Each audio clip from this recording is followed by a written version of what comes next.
Shalom. This is Nazama Shalhamada Biracial on my channel Nazama the Hebrew Mystic Healer.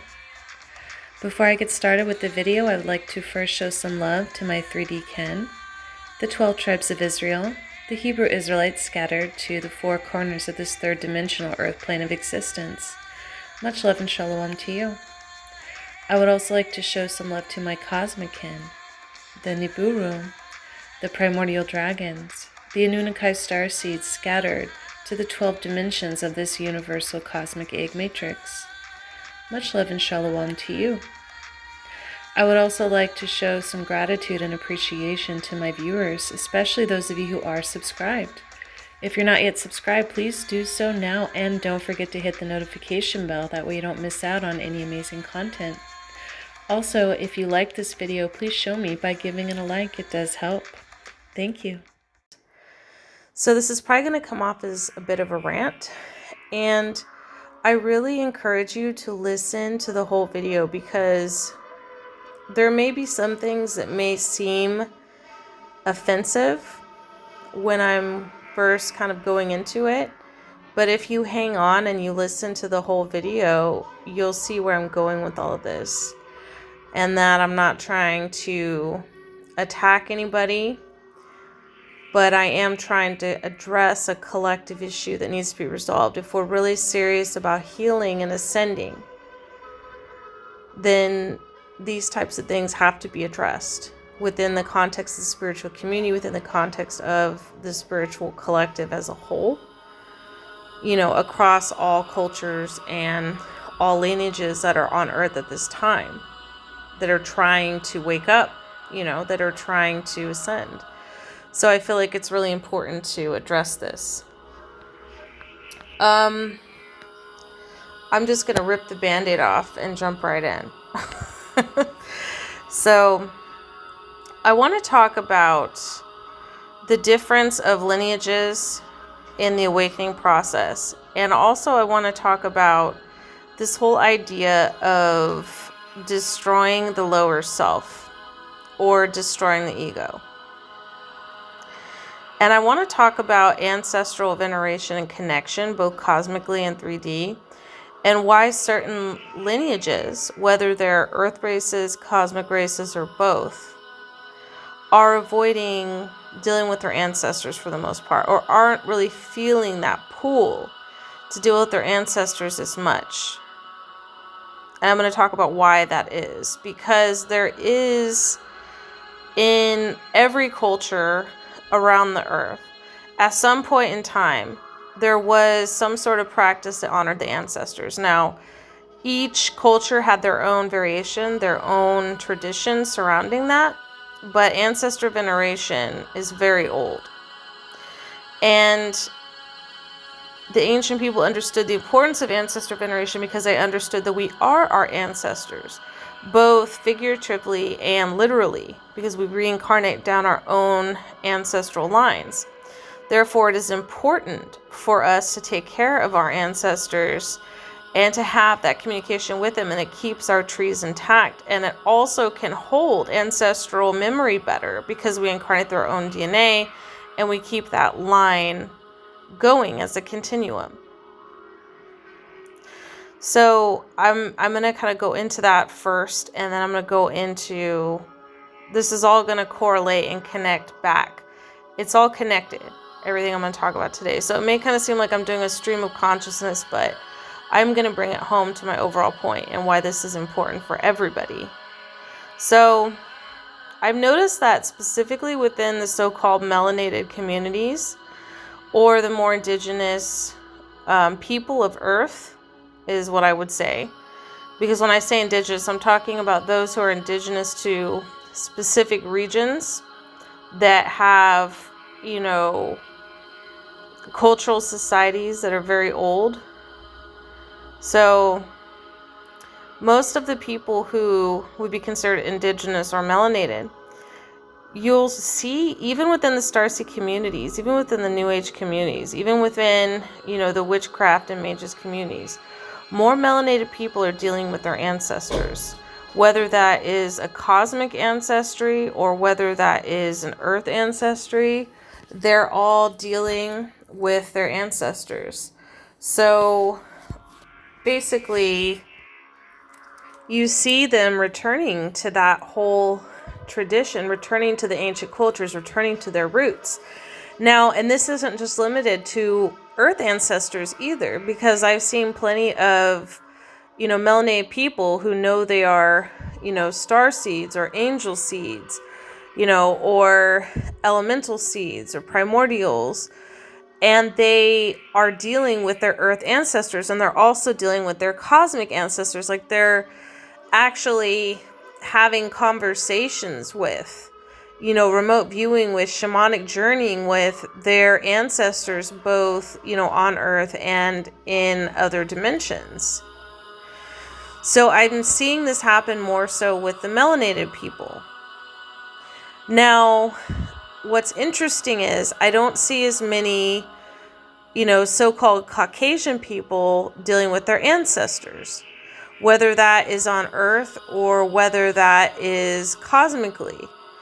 So, and I'm not saying that this is the case. I'm not trying to overgeneralize. So I'm not saying that this is like the case for all Caucasian people, because some people kind of kept their older cultures, especially go to certain areas like within like Eastern Europe, for example.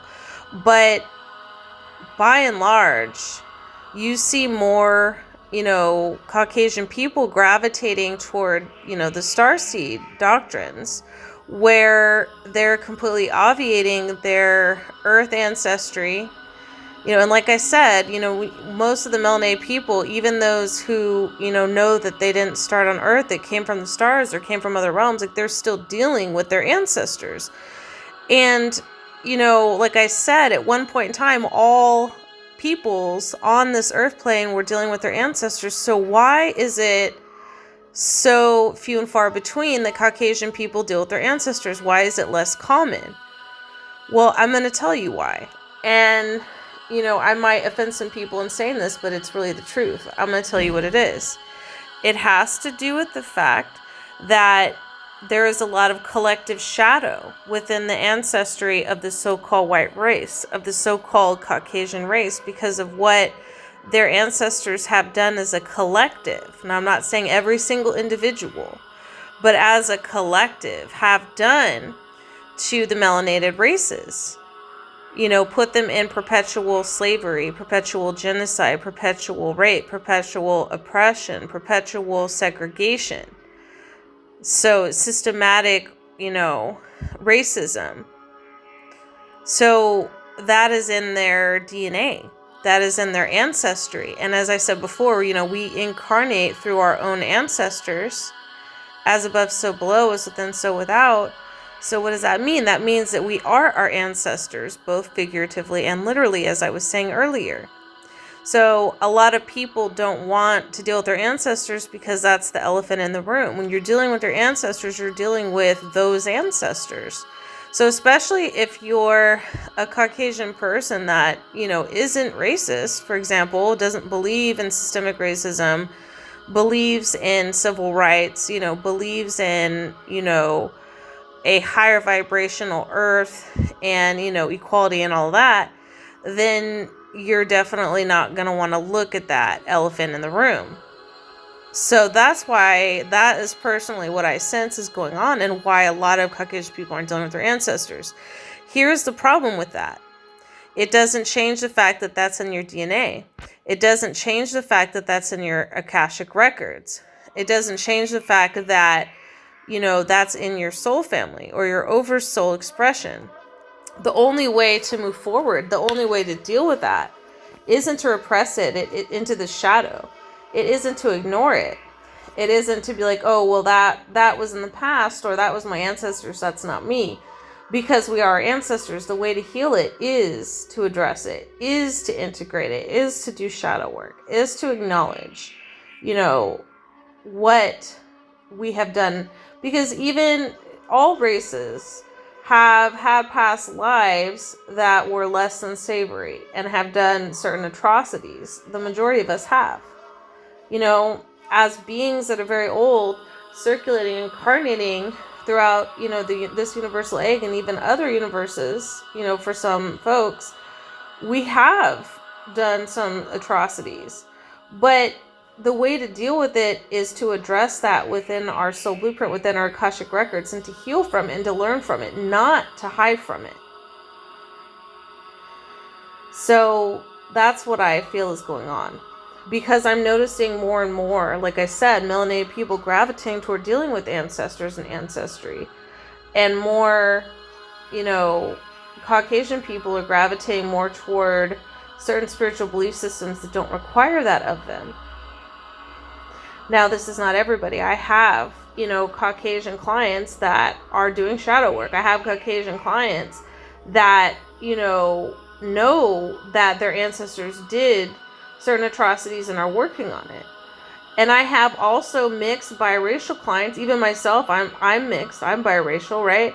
I have mixed biracial clients that have, Caucasian, heritage mixed up in there, and they're dealing with all that too. They're healing, working, integrating on that too. So I'm not trying to pick on any one particular bloodline or race here, but I'm just kind of pointing this out, is that when you have a large collective shadow from atrocities done for so long and in such large numbers, it can't just be swept under the carpet. That has to be dealt with.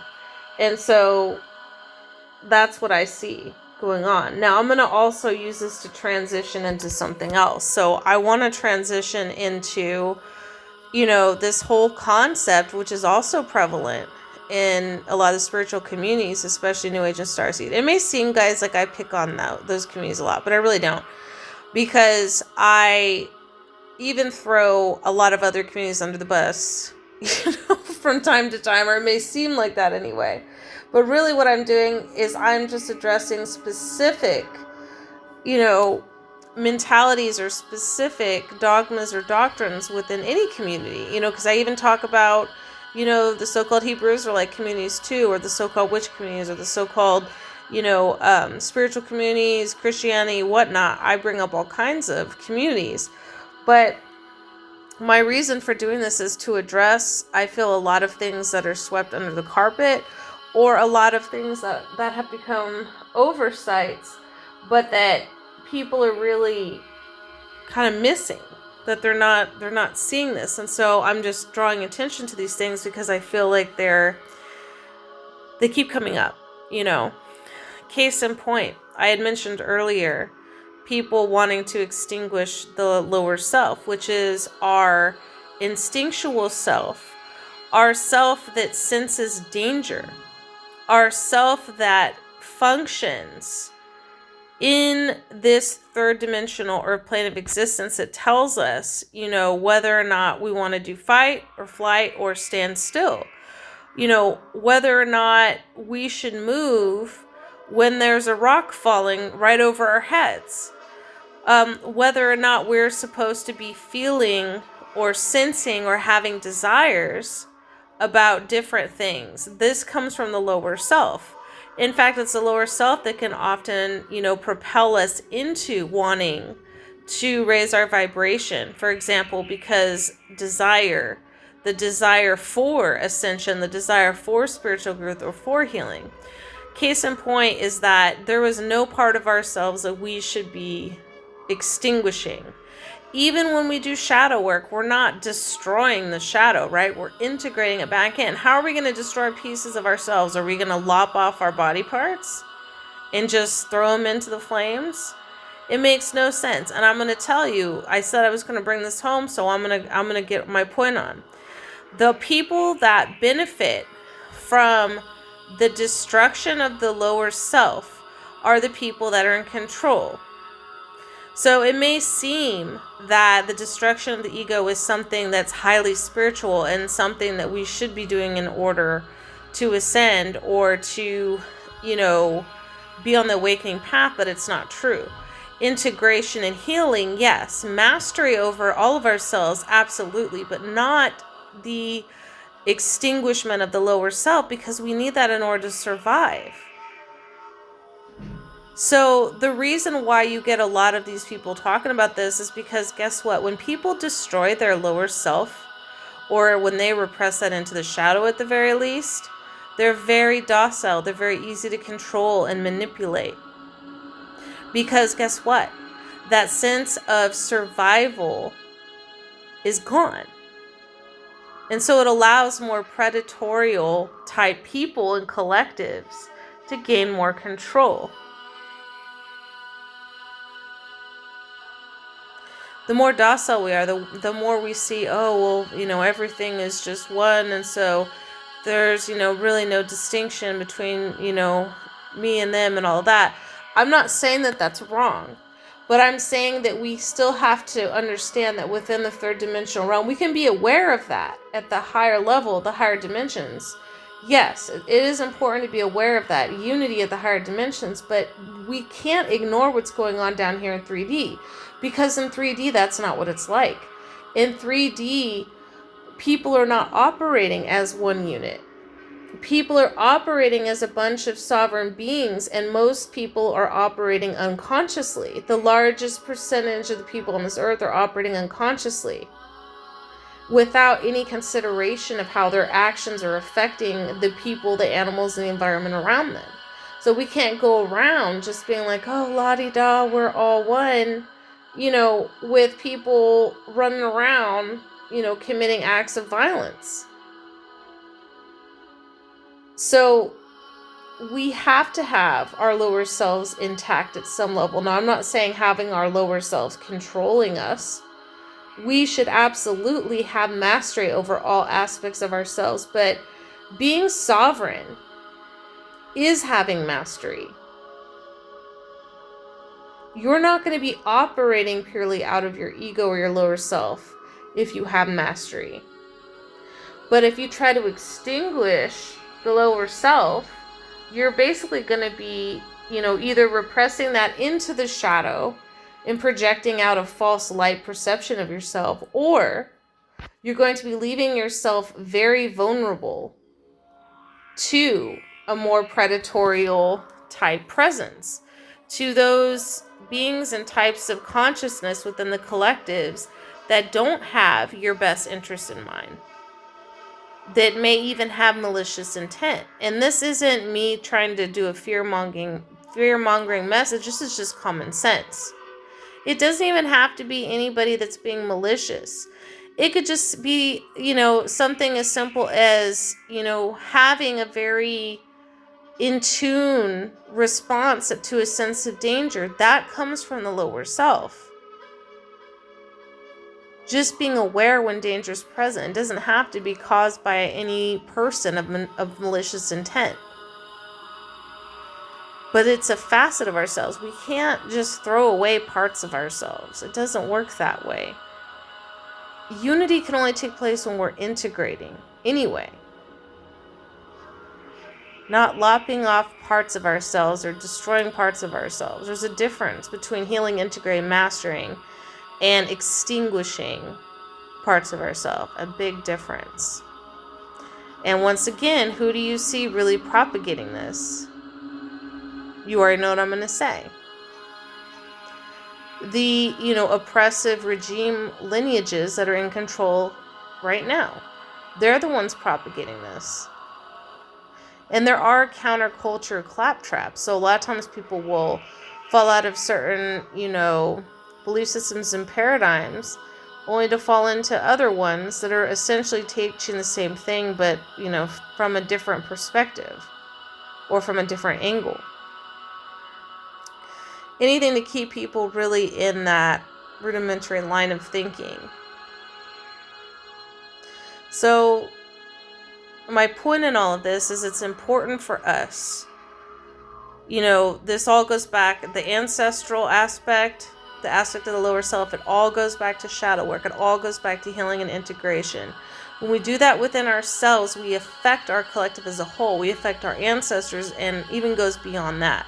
We start affecting the world around us, because as above, so below, as within, so without.